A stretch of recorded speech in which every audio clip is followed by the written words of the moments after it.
What's up, ladies and gents? This is your SmackDown recap show. I am the OGFigKid, Thomas Montalto.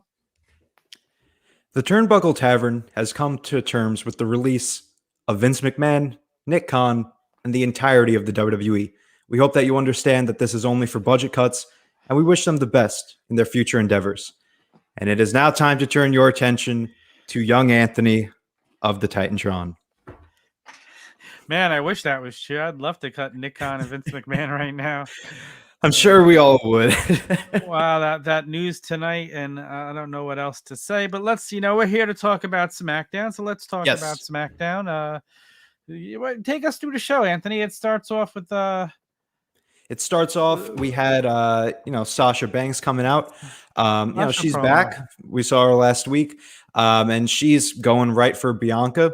So Bianca Belair comes out. We get that little argument between them, and it eventually, we get the match right there for SummerSlam. It's Bianca and Sasha, but not without a little, twist, because there always has to be a little twist here, as Zelina Vega comes out.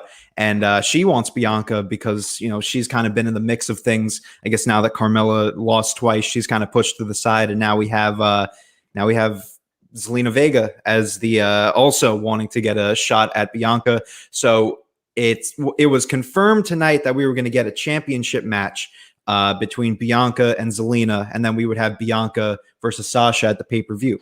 However, that got changed so that it was just Zelina versus Bianca in one of those title contenders matches. And if Zelina won, she would go on to face the winner at SummerSlam between Bianca and Sasha. So a lot of confusion. I was not sure what the fuck was going on. And I don't understand. Nobody did. I just didn't you go as far as to bring Zelina back, and she's losing. Now we put her in the spot, and now she's not even going to be in the match until after SummerSlam. It's like they're treating her as an afterthought. I mean, are you surprised? No. Liv Morgan and her had a nice little program going, and Liv Morgan's God knows where now. She's probably ready to go join her boyfriend's brother, who was just released. I wouldn't be shocked to see that come, and it's a shame because she had really built herself up after they let go Ruby Riott, and she got to build up to the ladder match just because I guess they needed 8 women in a ladder match, and she's gone. So now Zelina Vega, you knew it was going to be messy with her being back once Aleister Black was released. So yeah, definitely. They're using her, but they're not putting her over at all. And it's a shame because you could see she has all the talent in the world. But I can't say I'm shocked. I'd like to say I'm disappointed. I hope they would do more, right. But I wasn't expecting it because it's just a pattern that WWE runs. And absolutely. And you might as well just go on to the match itself because you thought that Zelina being in this contenders match, that we would get Zelina to be a contender, and then she loses clean. I thought, maybe we would have, Sasha kind of interfere and, they would lead to something. Loses clean. So that not only, you bring in Zelina as this new contender, but now in the same hour, she is no longer even in contention for the title. Yeah. We were talking last week that we thought that, this was kind of momentum for Zelina. She was with the, Sasha and Carmella match. We thought it was going to be a little good for her. And then boom, this all just happens. And it's honestly heartbreaking because I don't know where she goes from here. I mean, I don't get it. I don't know. You could see she has all the talent in the world, Zelina. Yeah. It's such a shame. I think, maybe other than Sasha right now, she's the most talented person overall, a female on SmackDown, because she could talk, she could wrestle. I mean, she's got a charisma about her, and it's just going to be wasted. And I hope she only signed a 1-year deal. If not, man, go start tweeting about unions again. Get yourself the hell out of there. I hope she has that in the drafts. Hopefully, unfortunately, I don't even know if they would release her this time. They're probably just going to punish her. So, yep. Honestly, I would rather them just, like what they do when they just wait out their contracts and they don't even put them on TV. I would honestly just hope for that at this point than to see her just be buried on TV. We don't know how long she's signed for. That could be 3 years. I mean, I understand why she came back, because she was thinking, oh, my husband's there. And then, in between, before her debut, her husband gets released and now she's stuck there. Mm-hmm. So what, it's a shame. It's really, really a shame. 100%. We got people, nice. Hold on. Mike Belcast, his wife's like flirting with me over here. How are you doing, Nicole? Oh man, I'm kidding. I kid. That's, it's been a great night earlier. If you didn't watch Fig Night at the Tavern, make sure you go back and watch it. We had almost on Magic almost on from the lead designer at AEW for the Jazzware figure. Jazzwares. Man, what am I thinking? That SmackDown got me all confused. The whole night got me confused. For the AEW line. Yeah, the whole night has gotten us confused. Ain't that the truth? We got other people saying hi. We got Nick here tonight. What's up, Nick? Hope you're doing well. We got Chad watching. Tom, the boss is critiquing us. Oh, okay. I see. I guess maybe my sound is not. Get up on the mic, or you're going to be another budget cut, Tom. Come on now. I felt I was like close to it, but all right. Is that better? Can you hear me better now, Mr.? I could hear you. I heard you fine, but I guess the boss is always right. So I mean, well, maybe he needs to turn his speakers up. No, I'm just kidding. Anyway, so let's move on to SmackDown. Yes, let's move on. I guess I have the whole card open, so I'll do a little quick rundown and a little change of pace here. I'm taking the reins here. I'm liking it.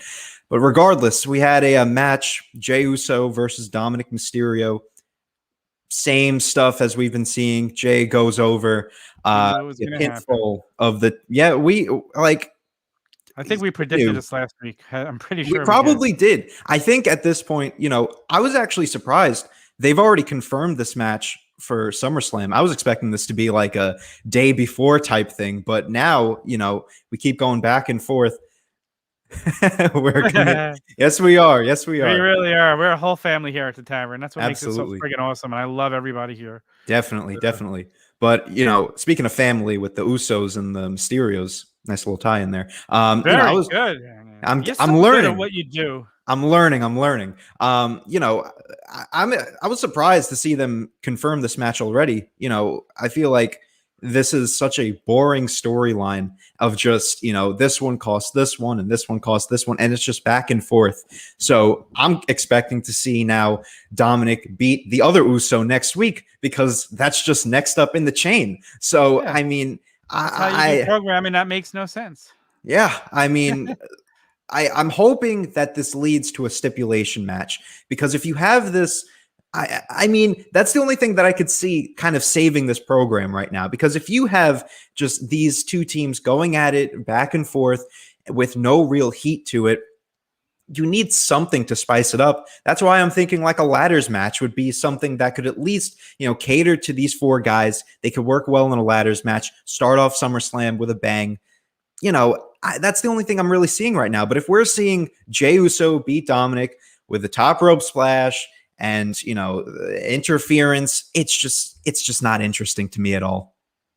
Yeah, I mean, I agree. And it's just the same booking that we're used to. It's week after week, the same thing.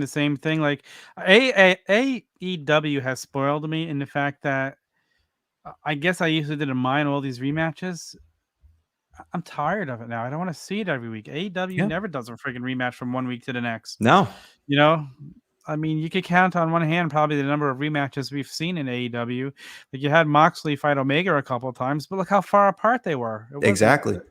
So, I mean, geez, it's just, is it lazy booking in SmackDown and Raw? Like, is that what it is? It's got to be. I mean, you have to develop as much. You got 20 friggin' writers that, can't come up with original shit. And maybe that's the problem, is 20 friggin' writers. Well, I mean, you just interviewed Vince Russo. He was in a time where there was only like 2 or 3 writers. He was saying something like they would have the show ready on Thursdays and then they would make tweaks over the weekend. And now, when they brought him back, what was it, in 2002 or 2003, he comes into a room with over, 20 writers. And he's like, this is not going to work. And that has been the same for years now. And clearly it hasn't worked. So Yeah. I don't know when they're going to think about changing anything, but I mean, so be it. I guess we're going to be stuck with these rematches, but nevertheless, let's move on. Yeah. Let's move on. Nakamura is in the title picture, beats Apollo Crews for a intercontinental contenders match. Again, with these contenders matches, like, is it so hard to just build up contenders to go up against each other instead of beating the champion and making him or her look strong? Again, it's just inconsistency because they have these contenders matches, and some weeks they'll say, "Okay, if you win this, you get to fight. You get a title shot." And some weeks it's just like, "Oh, it's like Shotzi and Shotzi and Blackheart, Shotzi and Knox." They had a number one a contender championship contenders match, and they never got the title match. They never even said that. All they called it was a championship contenders match after beating them the week before. That should have gotten them the title match. Mm-hmm. They beat them the following week. That's dropping. Natalia's out now, and it's just, it's just dumb stuff. It's, and it makes days like today look even worse, that you're getting rid of people.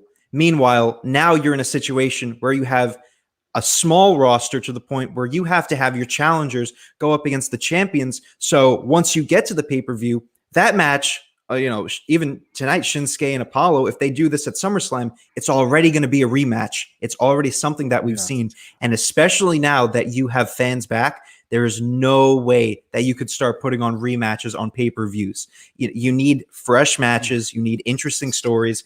And they're just dropping the ball on it, and something to look forward to, and it's nothing to look forward to. That's it's supposed to be a biggest pay-per-view of the year. It's supposed to be this year's WrestleMania. I don't really give a damn about anything on this SummerSlam card so far.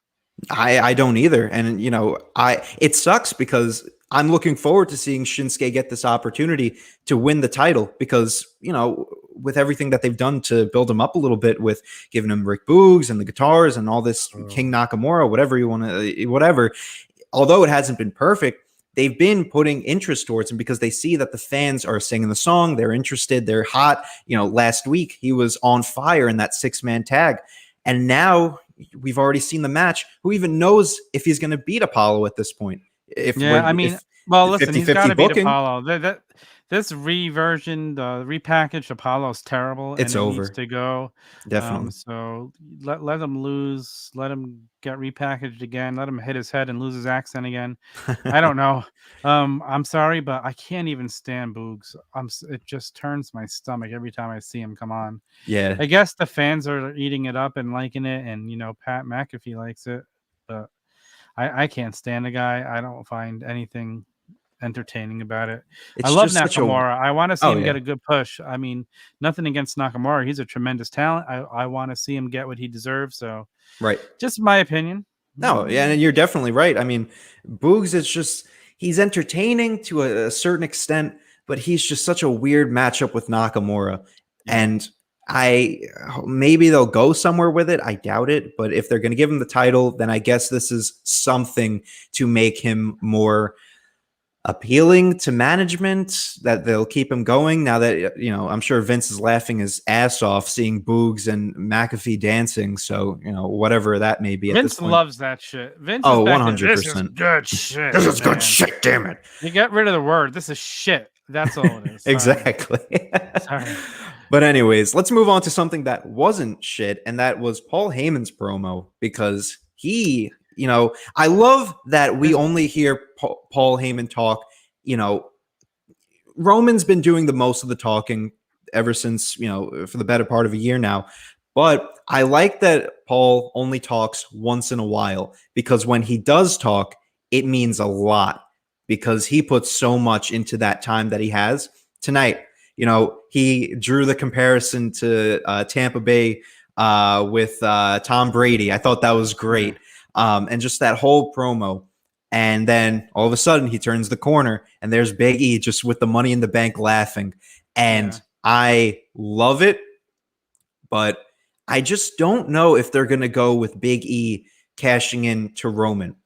I feel like they're still going to go the route of Big E and Bobby Lashley, but I like that they're teasing Big E with Roman regardless, because that at least shows that there's someone, kind of waiting in line for Roman. It's not just Cena and then that's it. Like we still have someone for him. And I kind of like that dynamic a little bit. I mean, first, one thing I disagree with you on is like, okay, I love what Roman is doing now. I love him on the mic. But if you give me more Paul Heyman, it's just going to make for a better show. Oh, definitely. Maybe eventually, I don't know how to get him talking more because you don't want to stop what Roman is doing if you pair him up with somebody else or something. Right. I don't know, but you can just never get enough of Paul Heyman. He makes things better. You know, right now, Don Callis is the best thing in wrestling on a microphone. Paul Heyman could be right there if he was given the opportunity to, and they take the script away from him because he knows what the hell he's doing. Yeah. So, but great point. You could even put him in a spot where he's just, you know, the mouthpiece for just the Usos, and you can even get the Usos have more time out there, especially with this program with the Mysterios. That's something to make it more interesting because it's just back and forth. At least now you have Paul Heyman in the mix. I like it. And you know what? You don't even get to watch what's the SmackDown show on the network? Talking Smack. Yeah. The fact that Heyman's on that, the show just became disposable.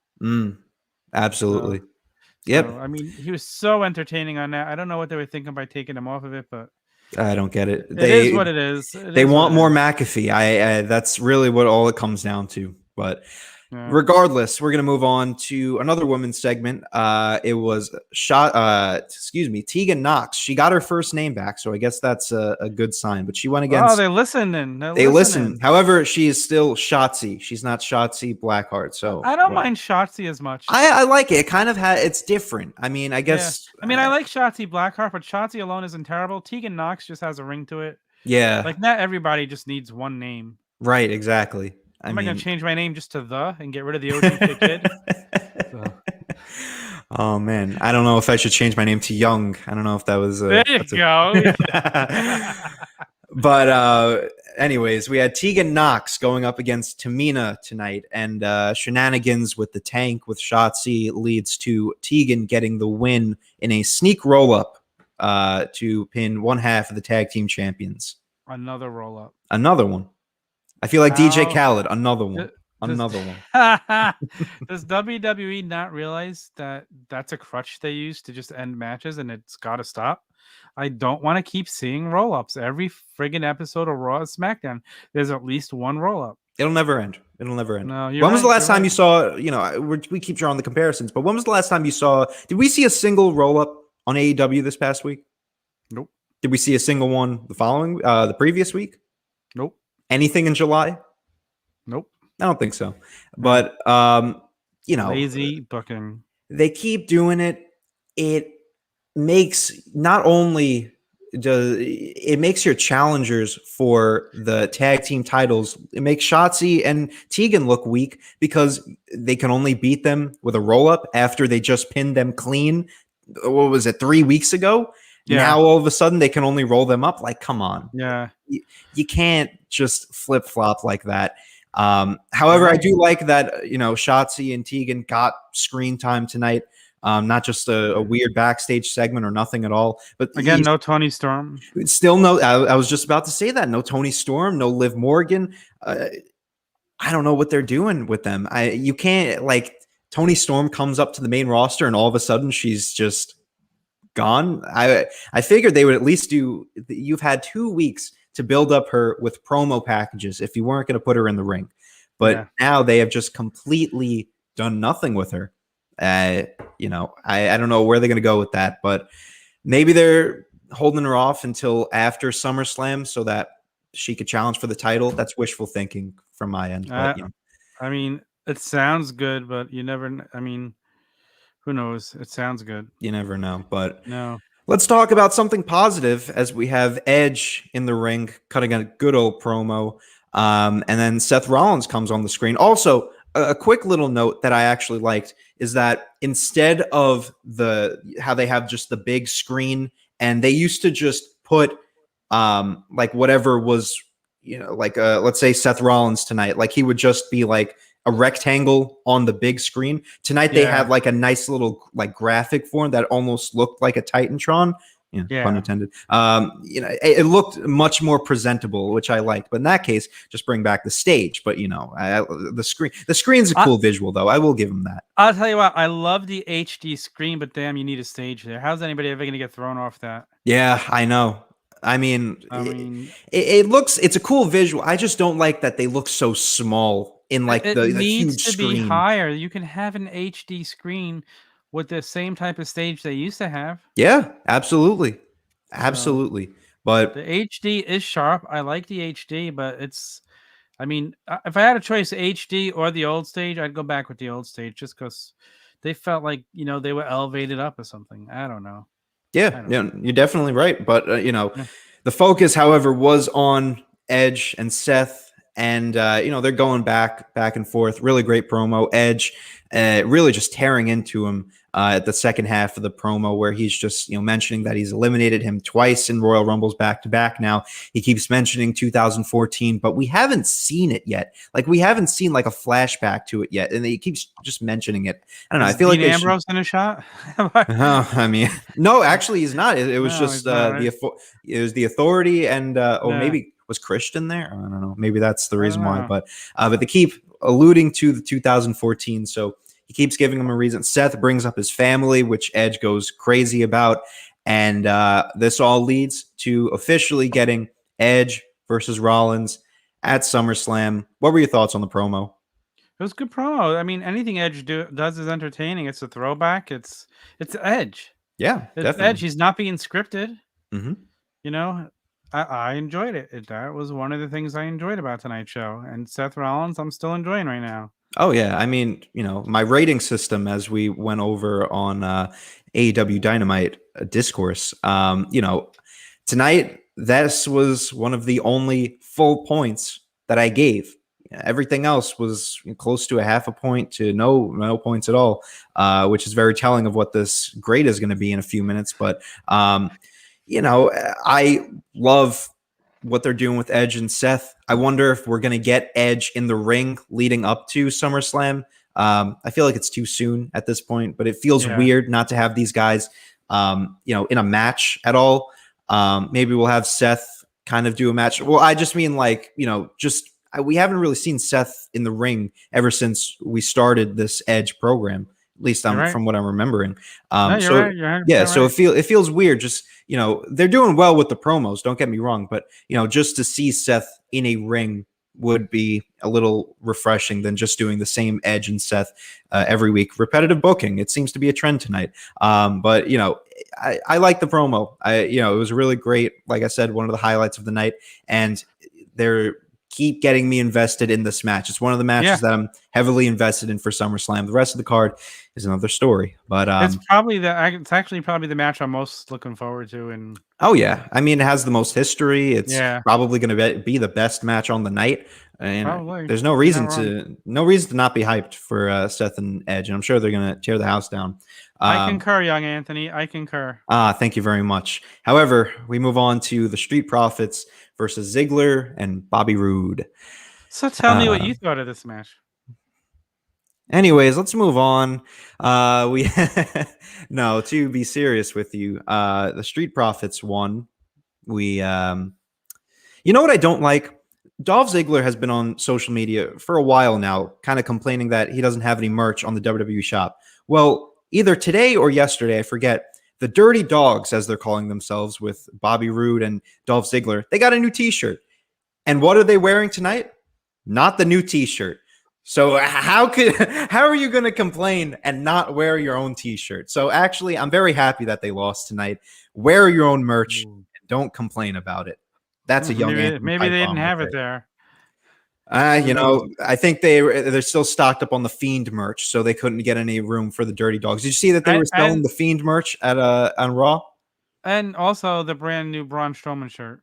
Oh yes, yeah. The unreal. Let's just release new merch for a guy who's been fired.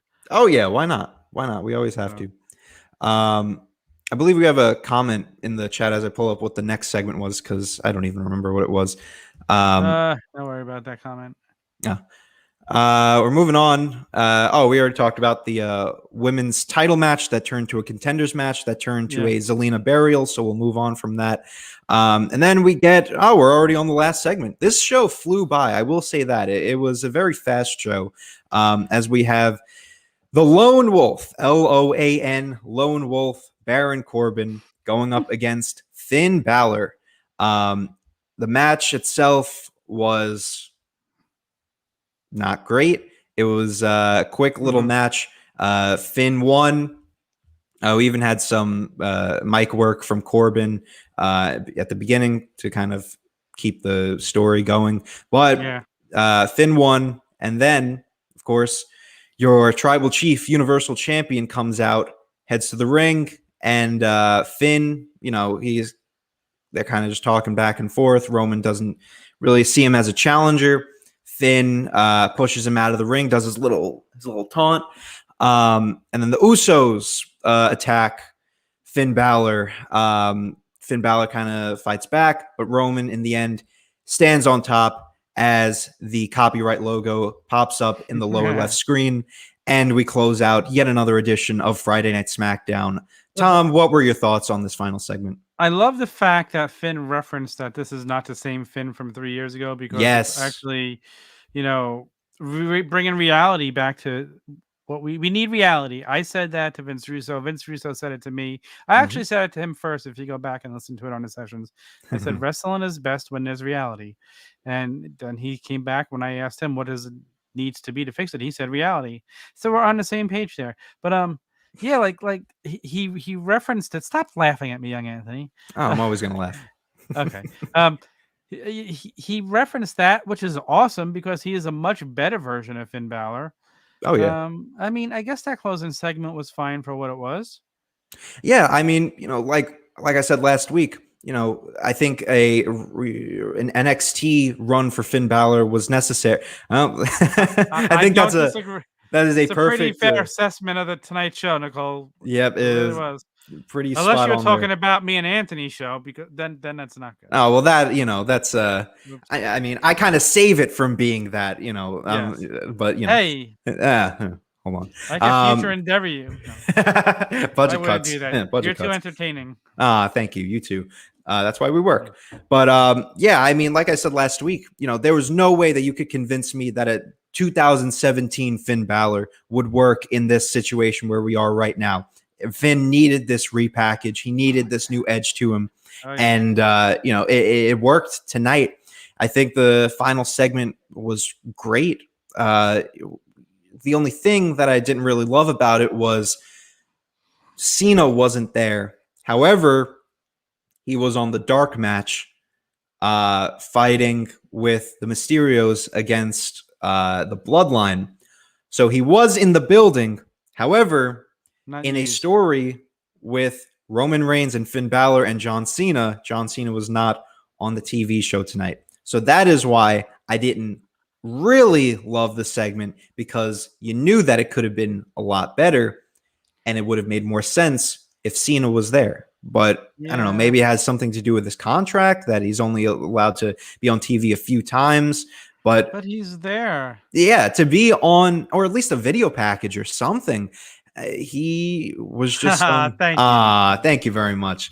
But to be in the dark match, wrestling the same match, by the way, he has done the same match on the dark shows. It's always been Cena and the Mysterios versus Roman and the Usos. So to any of those people who want to see some Cena dream matches with the Summer of Cena, there you go. Hey, listen, the best thing about that is we don't have to see that match. Oh, absolutely. If you go to a house show, however, I'm a little nervous now, because now they announced Cena for this Madison Square Garden show. And if I end up going, am I going to have to see a dark match with Cena and the Mysterios versus?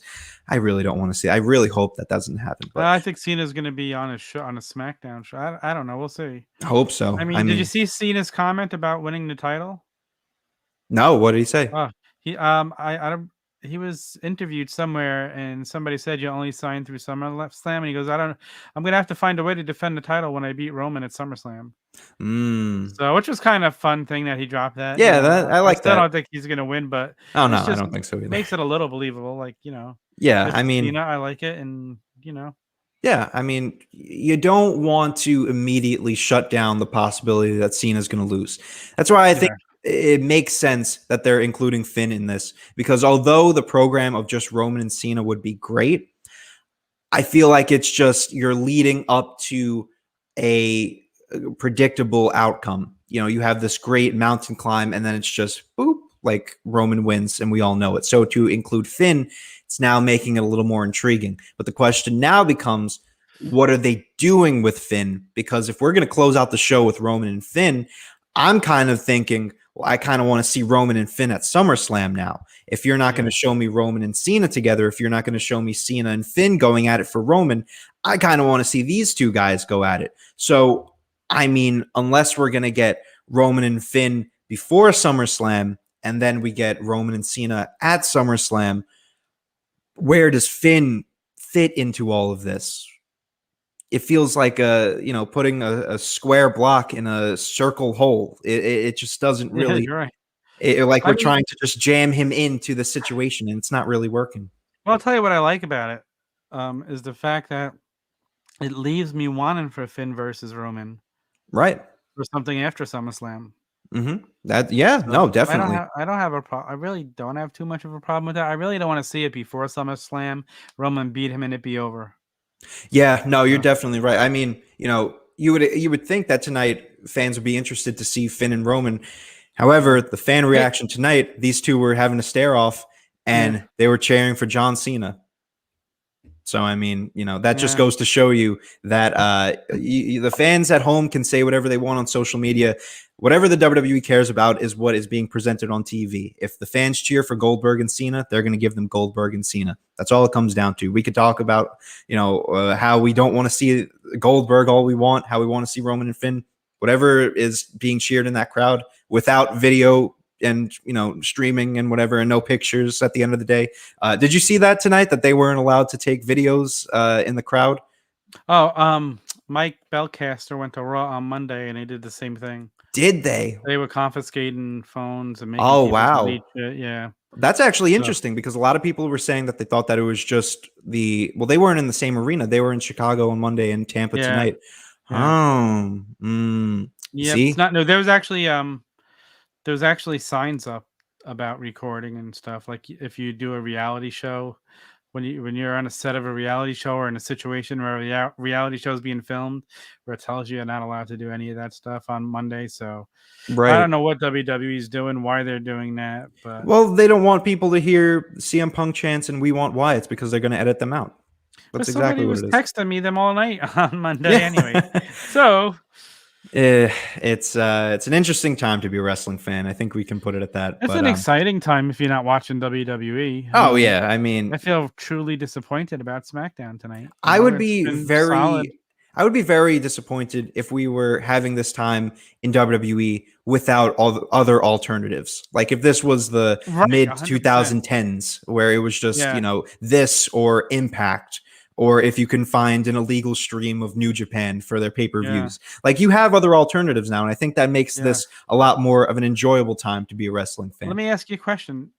Does having AEW, because I think it does for me, make you realize how bad WWE is? Oh, I think it makes you realize from not only just a content perspective, but from a business perspective. I know nothing about the business end of wrestling, and I'm not going to sit here and act like I do. But, from what I'm seeing. That's why I'm here. Oh, well, there you go.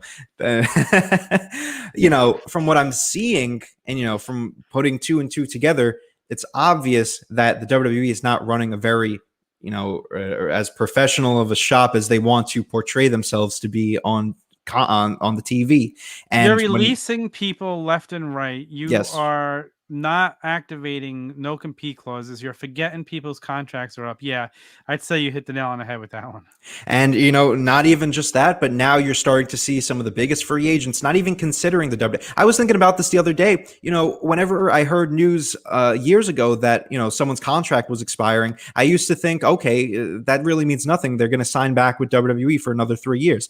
Now, this is the first time in my entirety of watching wrestling that I think, well, this guy or this girl might not actually sign back. And that's the case with Adam Cole, especially tonight. I would be surprised if Cole signed back. It was almost like I was watching Star Wars Episode 4 with Leia watching Alderaan get exploded in front of her. Like, there's no way that Cole can sign back after watching one of the guys that he's been with his entirety of NXT get fired, and someone that he just had a program with for the North American title. There's no way that he is going to come back. And if he does, maybe this meeting tonight that they've been saying, they had a high-end meeting with Adam Cole on SmackDown tonight. If they must be convincing him somehow if he's going to sign back, but all the stars are aligning for Cole to move on. And we are already seeing Punk and Bryan and Wyatt. These are all guys who are more than likely going to be in AEW. So it's just telling of WWE at this point. Just to touch on it quickly. First of all, if Adam Cole was gonna resign after tonight, I'm bet you he's having second opinions. But if they're promising him the world, we're gonna do this. We'll put you on Raw or SmackDown. We're gonna make you the main star. Adam Cole, I hope you're listening. Don't believe them. Don't trust them. Don't do it. Get an out clause in there if you're going to trust them. Say the only way I'll do it is if you give me an out clause after 3 months, 6 months, 9 months, whenever. Don't trust them. They're going to drop the ball. They're not going to follow through. Ask Bray Wyatt. Ask Aleister Black. Ask Karrion Kross. Ask Keith Lee. How's Karrion Kross doing? Yeah. How's Keith Lee doing? Like, we could keep naming them. We could name so many of them. How's Braun Strowman doing? Just dude, run. Go be with your friends. Unless they're offering you a shitload of money and you want the money, at that point, I wouldn't blame you. Like, but don't do it. Don't do it. I wouldn't even be surprised what's going on with Pete Dunne. I wouldn't even be surprised if he's kind of like, I'm not really feeling this. If anything, I would see Pete Dunne wanting to sign back more than I would Adam Cole. And I would see him, if anything, being a more valuable asset to the main roster in the eyes of Vince than Adam Cole is. But at this point, you're starting to see teams on NXT be split up. You see one of the top mid-carders just canned right then and there. You're seeing, high prospects that we haven't even seen before just released. Now you're starting to see, there was just the rumor now for the PW Insider that they might be repackaging NXT in its entirety and making it focused on young talent, which if that was the case, why the fuck would they be releasing young talent in the first place? But, I wouldn't be surprised if both of them just think, I'm getting out of here. Pete Dunne, I'm sure, has a place anywhere else. I would love to see him in Japan. I would love to see him, back in, some of the indie promotions where he used to work. Cole has a spot in AEW. I don't care what Tony Khan says. He probably sent the biggest offer that he could already. What did Tony Khan say? What'd you hear? There's the rumors that Khan's already sent an contract offer to Cole, but on Busted Open Radio today, he was like, no, I didn't submit an offer to him already. Oh, I don't come on. He's not going to come out and. Yeah, but we all know. But I wouldn't be surprised. He can't. Exactly. But honestly, at this point, I wouldn't be surprised if both of them walk away. And if they did, then that's probably the signs that NXT is going to be cut after, if it isn't already, with all these other budget cuts. Listen, let's be honest. I'm not opposed to NXT getting revamped. The show. Oh, me neither. I used to love it. I used to watch it every week, and then I DVR'd it, and then I just stopped watching it and didn't even realize I was missing it. Absolutely. It's not good. So a revamping may not be a bad thing, but like you said, releasing all the young talent is where it doesn't make sense. And if you're going to go with a younger view, all of a sudden Samoa Joe is going to be your new NXT champion. And I fully believe he's going to win it. So Karrion Kross doesn't have the title on Raw anymore. So, I mean, here's the thing, I would love to see the revamp of NXT too, because if Vince is really not considering NXT to be this third brand and is, kind of dumbing them down to be the developmental territory again, might as well revamp them into something like, honestly, don't put it past them. Don't speak it into existence. He's young enough to be on NXT, right? Oh yeah, definitely. Listen, he should be in developmental if you watch him wrestle. Hey, I mean, I would love to see a revamp of NXT. I think they need it. If they're really not going to consider them to be the third brand, it's probably better off to keep the legacy of NXT, what was something that was great, away from whatever they're turning it into now. But that's another story for another time. But listen, put NXT back on the network. Give it 1 hour a week and give Triple H total control again. That's all you need to do. That's all you need to do. I agree. But anyways, as far as recapping this SmackDown tonight, any final thoughts and what are your star ratings? I can't wait to hear how your system what it comes up with for tonight. But one of the worst episodes of SmackDown in a while. No real high spots. God, I'm gonna give it like I'm gonna say 2 stars. Yeah, I mean, right back at you. This, Wow, do we just agree on a rating of a show? I think we did. That your whole algebra system where B equals 2 stars is. Well, here's the thing. The system kind of failed me a little bit because even I thought I ended up with a 5 out of 10 rating, which is a 2.5 stars.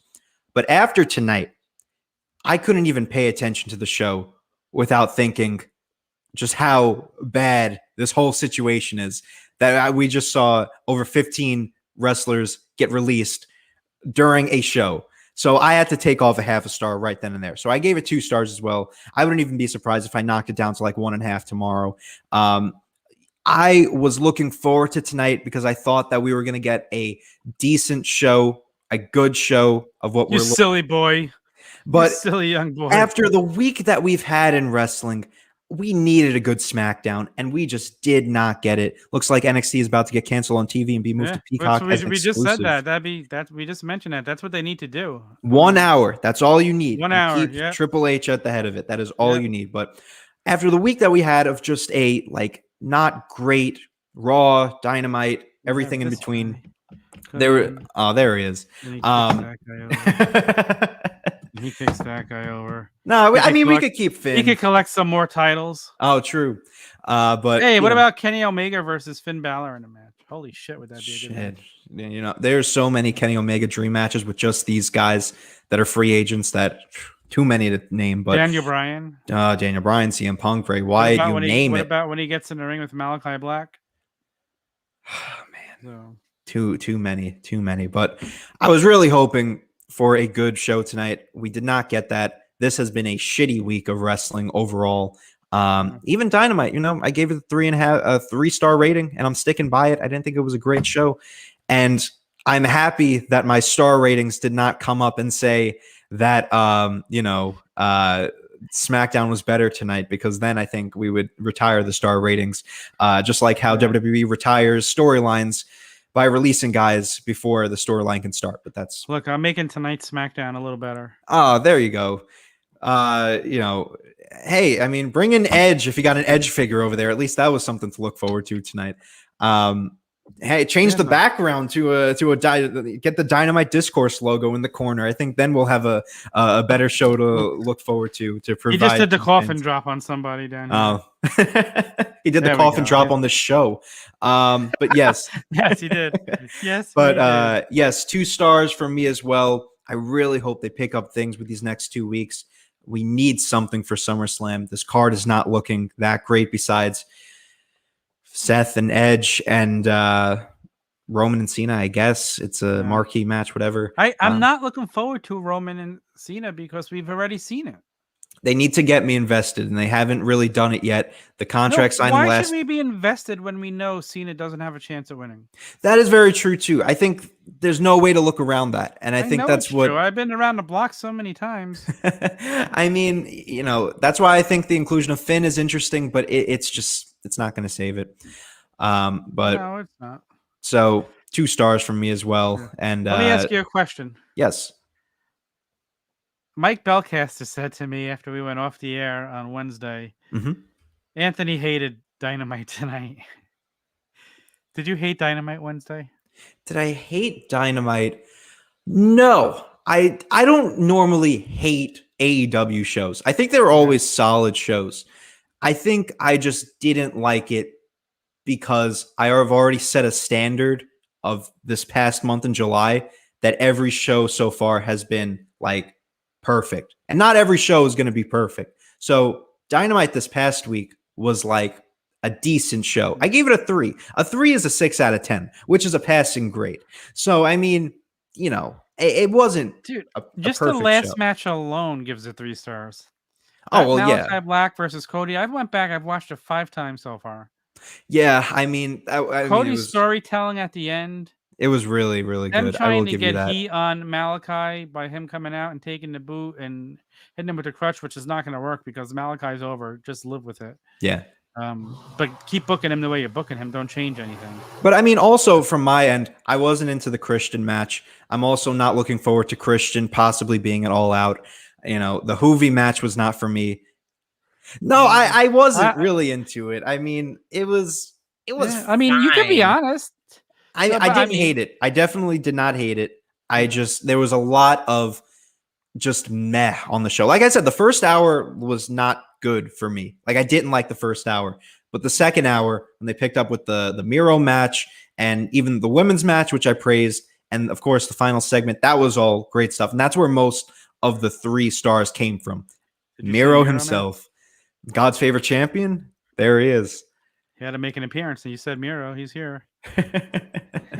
In that case, let me not say Goldberg's name. Oh shit, I said it. But yeah, I mean, at least I will admit that Dynamite was a better show than SmackDown. Yeah, I mean, yeah, I can't disagree with you there. But it was okay. It was an okay show. It wasn't great. Yeah. It was a filler. It was better than a filler. It was a good filler. If you can't friggin' admit that Malachi Black versus Cody was not amazing. Oh no. You got me there. That was perfect storytelling. But I mean, like the rest of it was just kind of a bridge to All Out and a bridge to not even just All Out. It told stories setting up All Out. It was still a great show. Yeah, but it was like you're bridging to next week at Rampage. You're bridging to the United Center. You're bridging to All Out. And I think you need those shows. So you're building future shows. What's wrong with that? It just wasn't that interesting. You have some good storytelling. But First of all, like I said, Cody versus Malachi was interesting enough. Like I didn't need anything else. Oh yeah, I mean, if I could have even given that like a 1.5, and let me to break the So they booked next week. Jericho's fighting Wardlow, and I know you're disappointed in that. But honestly, I'm not. I'm not disappointed. Good. But look at it this way: they're doing that match to set up something big for Labor number 5. Oh, okay. So actually, I wanted to bring this up because I don't think a lot of people like heard, or maybe they messed up on commentary. MJF is Labor 5. They mentioned that on commentary. He is the 5th Labor. That's what they're leading into. No, he has to get past the 5 labors to fight MJF. I mean, that's what they said on the 5th labor. That's what they said on commentary on Dino. Yeah, Nick Arias just said he's the 5th Labor. Mike Belcaster, is that true? I mean, JR also messed up in saying that MJF was going to be the special guest ref. So, like, maybe it was a botch. But as far as I'm aware, MJF is the 5th Labor. Jericho has to get through the 5 labors to get to MJF. I would actually much more appreciate that. But when they did the contract signing, that was the agreement. Oh, what? I didn't even hear the contract signing. Maybe he's right. I'd have to go back on that. I'd have to go back and look. I have the episode saved, but I was more concerned about the guy that jumped the ring than I was that contract sign, to be honest with you. But, Mike Belcaster, where are you? We need your input here. Save us, Mike Belcaster. Let us know. You're the expert. Or he anybody. Is the expert. Being handicapped here. It's 2-on-1. That's not fair. Right? I can see that happening, and I'd be fine with it either way. I can see that happening, and I'd be fine with it either way, but I was reading that the 5th labor is going to be something big. So, I mean, I feel like you can't do too many surprises. I think I heard that on a Turnbuckle Tavern podcast. That's where I heard it. You're not telling me the two chats are wrong. We're a reliable source. I wouldn't put it past you, but I wouldn't be opposed to them doing something. I feel like you can't do too many surprises because then it's going to set the bar to keep doing surprises like every week. So that's why I'm okay with them doing Wardlow next week because you need that break. Wardlow. I think the only thing that I would have changed in this 5 labors is putting Hoovy before Nick Gage, because Nick Gage is like hot right now. So that would lead into it a little better, just pacing wise. But I guess it depends. I would agree with you depending on what labor number 5 is. You're right. If labor number 5 is really big and it's not MJF, then yes, I would definitely say that should have been the way it was booked. Who's your prediction for labor 5 if it's not MJF? I don't even know. Like maybe it's a handicap match versus Big Show and Mark Henry. That would be pretty insane. I was thinking just Big Show, but maybe Mark Henry. But it can happen at the second Rampage. It could. That's true. Whoa. I wonder if they're gonna save MJF and Jericho for All Out, or if they're gonna go. Or Mike Belcaster brings up an interesting prediction. Maybe it's Punk. I do not think so, but oh, that'd be fun though. It would be. It would be an interesting way to bring Punk is going to AEW. No, I'm just kidding. No, I think Goldberg's going to show up there. Maybe Brock. Maybe we'll get a rematch there. But oh my god, I love that we've just turned this into an AEW show with the SmackDown logo up there. You kind of have to after a show like this. Yeah. I think it's warranted. It was disappointing. All right, I guess we could sign off for the night. Yes, I think we. Wait. What do you say? They did feud Jericho and Punk. That was yes, they did. Yeah, that was he made his return at Payback, and then they feuded. And WrestleMania, yeah. And I love that that AEW does draw back on past, no matter where it was, to bring that into the storylines. Yeah. So even the Juventud Guerrera, that was all based on an MJF quote. Who the hell is Hoovy? Yeah, and like, did they even know at that time that they would be doing something like this and bring him in? That's definitely so cool. Not. But all right, guys. Well, Anthony, before we go, give yourself a plug. Tell everybody where they can find you. You can find the young one, the prodigal son of the Turnbuckle Tavern, the Titantron himself, over on Instagram at the Titantron Podcast, as well as on Twitter at _Titantron. You can listen to my podcast episodes wherever you can find them, on Spotify, on Apple Podcasts. You can see my beautiful face on YouTube. If you have some weird podcast streaming services like Breaker, Radio Public, Google Podcasts, wherever you find them, you can listen to me talk, and you might want to do so. You can go ahead and support the channel at the Titantron Podcast.creator-spring.com to buy your own Titantron merchandise at prices that you will want to turn your attention to. You can also support the WPC 50 project, where if you are a wrestling podcaster, you can send me your top 10 wrestlers of all time. You could hear me every Friday at 6:30 p.m. Eastern Standard Time over on the Bench Sports app. And then you can tune in usually at 10:15, but we had a little bit of a late night tonight with the best podcast duo going right now over on the Turnbuckle Tavern, myself and the TheOGFigKid. And if I can add one more piece of news, and this is breaking news here on the SmackDown recap. I was going to release it during SmackDown, but I figured might as well release it on the recap, because this is I don't even know what it is. It's brand new. No one knows about it. I am starting up a new show on the Titantron Podcast called I Was There. Now, what the premise of the show is that I will be contacting different wrestling fans. I'll put it like that. It could be podcasters and whoever. People who have been to historic wrestling events in the past, in attendance. And I'm going to be interviewing them, getting their take on the show, their experiences on the show, and kind of just what it was like to be in attendance at the historic wrestling events that we've known and loved to this day. I've already contacted some people. I've got a name that I really hope can get in here. Tom, check your inbox.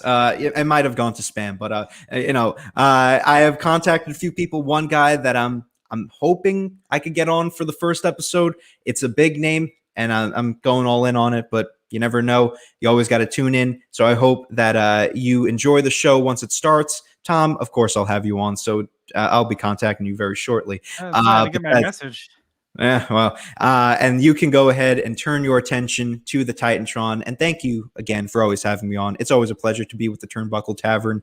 And I'm looking forward to even more of these reviews when SmackDown is good, after all. And even when it's bad, because we still have some fun over here. Yeah, so next week we will be back with the SmackDown recap show, but we probably will be later because it's the premiere episode of Rampage and I want to watch that live. Yes. So we'll be back late. We'll be on later next week. Don't worry, we'll be here if it's too late for you to watch it at night. Turning Saturday morning. When Rampage goes off, turn us on. Yes. And there will be a Rampage recap show with Chad and Mike Bellcaster, and you never know who else stops in. So make sure you check that out. Fig Night at the Tavern is moving to Thursdays at 8 p.m. Eastern. Tonight was the last night on Friday. So make sure you're following us. We will be on Fig Night. We'll be back next week on Thursday, 8 p.m. You only have to wait 6 days for a whole brand new episode. So that's super exciting.